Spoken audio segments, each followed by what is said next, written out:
Sir Troy, bukod po kay Ma'am Aubrey, kanino pa naging exciting ang sex life mo? Ay!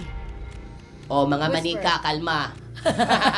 Yung mga labubo gumalaw. Baka po masabi nyo sa mic.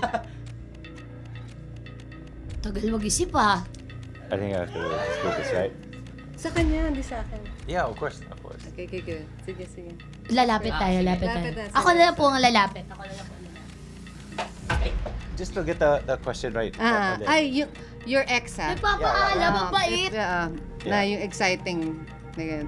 Of my ex. Doon ka lang ako marap, Aubrey. Bakit kinakaluwa ko yung sagot? In-explain ko na English.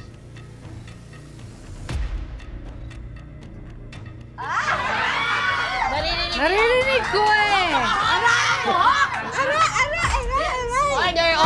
Order! Sabihin mo sa akin, Madam Chair. Alam mo, binulong lang niya pero gusto niya lang magpa-cute. Sabi niya, alam mo, wala talaga si Aubrey lang talaga. Ay! Yun talaga, honestly, that's what he said.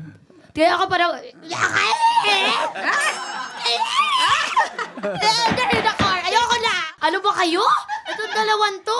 Mga couple dyan ma-inspire tayo, Alam mo ma-inspire. kasi, alam ko yung mga exes na to, I made sure. I love yung expression ni Aubrey. Ako to. Si Aubrey to. Naman. I made sure ginalingan ng Obi ibang myself. level kasi ako, ay, may mga exes mo, sige. Kaya pa na yung workout eh. Kailangan mag-ready din eh. Pero in Oo, fairness eh. talaga din.